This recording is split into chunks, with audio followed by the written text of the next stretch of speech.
Hi అండి. చేపల కూర స్మెల్ రాకుండా అసలైన ట్రెడిషనల్ చేపల పులుసుని టేస్టీగా పక్కా కొలతలతో సింపుల్గా ఎలా ప్రిపేర్ చేసుకోవాలో చూసేద్దాం. వీడియో స్కిప్ చేయకుండా చివరి వరకు చూడండి. కేజీ చేపల్ని తీసుకొని సాల్ట్, పసుపు, నిమ్మరసాన్ని వేసుకొని 2 సార్లు శుభ్రంగా కడుక్కోండి. ఇలా వాష్ చేసుకోవడం వల్ల చేపలు నీచు వాసన రాకుండా ఉంటాయి. వాష్ చేసిన తర్వాత కొంచెం సాల్ట్, పసుపు ముక్కలకు అప్లై చేసుకొని పక్కన పెట్టేసుకోండి. ఇప్పుడు పేస్ట్ కోసం ఇలాంటి 3 మీడియం సైజు ఉల్లిపాయలని తీసుకోండి. ఒకవేళ మీరు కావాలంటే కాల్చైనా తీసుకోవచ్చు ఉల్లిపాయలని. వీటిని మెత్తని పేస్ట్ లాగా ప్రిపేర్ చేసుకోవాలి. ఇలా మెత్తగా మిక్సీ పట్టుకొని పక్కన పెట్టేసుకోండి. ఒక 2 మీడియం సైజ్ టమాటాలను తీసుకోండి. మీరు ఒకవేళ చింతపండు వాడము అని అంటే 4 టమాటాలను తీసుకోవాలి. వీటిని మిక్సీ పట్టుకొని పేస్ట్ లాగా ప్రిపేర్ చేసుకోండి. ఇలా మెత్తని పేస్ట్ లాగా ప్రిపేర్ చేసుకొని పక్కన పెట్టేసుకోవాలి. ఒక పెద్ద నిమ్మకాయ సైజ్ చింతపండును తీసుకోండి. చేపల పులుసులో చింతపండు అనేది మోస్ట్ ఇంపార్టెంట్ అండి. చింతపండు పులుసు కరెక్ట్గా ఉంటేనే చేపల పులుసు ఫ్లేవర్ అనేది చాలా బాగుంటుంది. చింతపండు మునిగేంత వరకు వాటర్ని పోసుకొని పక్కన పెట్టి నాననివ్వండి. ఇప్పుడు మసాలాను ప్రిపేర్ చేసుకుందాం. 3 ఇలాచీలు, టేబుల్ స్పూన్ మెంతులు, 2 టేబుల్ స్పూన్ల ధనియాలు, టీ స్పూన్ జీలకర్ర, ఇంచు దాల్చిన చెక్క, 10 లవంగాలు, 1/2 టీ స్పూన్ షాజీరా, ఒక బిర్యానీ ఆకు.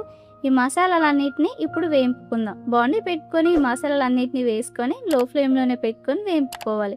అప్పుడే మసాలా నుంచి మంచి అరోమా వచ్చి చేపల పులుసు ఫ్లేవర్ అనేది చాలా బాగుంటుంది. ఒకవేళ మీరు హై ఫ్లేమ్లో పెట్టి వేయింపారంటే అవి త్వరగా మాడిపోతాయి, ఫ్లేవర్ అంతగా బాగుండదు. ఇలా వేయింపుకున్న తర్వాత పౌడర్ చేసుకొని పక్కన పెట్టేసుకోండి. ఇప్పుడు బాండీ పెట్టుకొని 3 టేబుల్ స్పూన్ ఆయిల్ని వేసుకోవాలి. ఇందులో కొంచెం ఆయిల్ ఎక్కువనే పడుతుంది. ఒక మీడియం సైజ్ ఉల్లిపాయని చిన్న ముక్కల్లా కట్ చేసుకొని వేసుకోండి. 3 పచ్చిమిర్చిని చీలికల్లాగా చేసుకొని వేసుకోవాలి. ఉల్లిగడ్డ మగ్గేంత వరకు ఉంచుకోవాలి.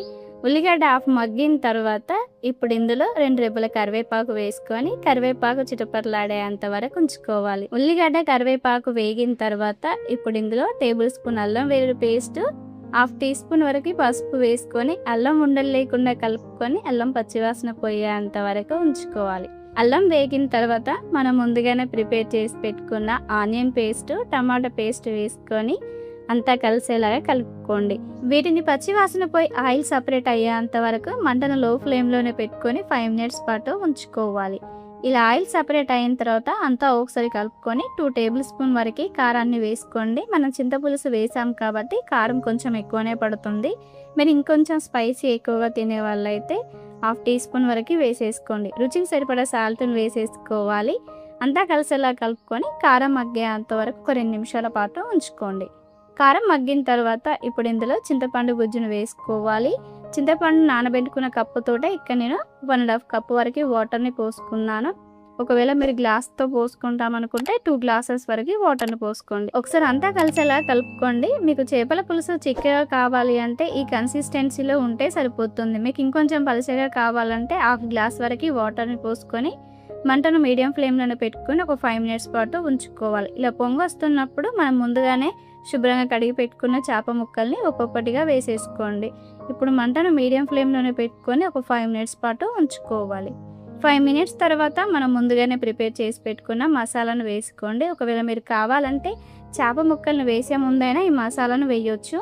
మసాలాను వేసుకున్న తర్వాత మీరు గరిటె పెట్టకుండా నేను వీడియోలో చూపిస్తున్న విధంగా ఏదైనా క్లాత్తో బౌల్ను పట్టుకొని ఇలా తిప్పుకోవాలి. మసాలా అంతా కలిసిన తర్వాత మరొక 5 మినిట్స్ పాటు మూత పెట్టుకొని ఉంచుకోండి. 5 మినిట్స్ తర్వాత ఇంకా చివరిగా సన్నగా కట్ చేసి పెట్టుకున్న కొత్తిమీర తరుగు వేసేసుకొని స్టవ్ ఆఫ్ చేయండి. ఒక 1/2 అవర్ పక్కన పెట్టేసేయండి. ఒకవేళ మీకు టైం ఉంటే 1 అవర్ అయినా పక్కన పెట్టేసుకోండి.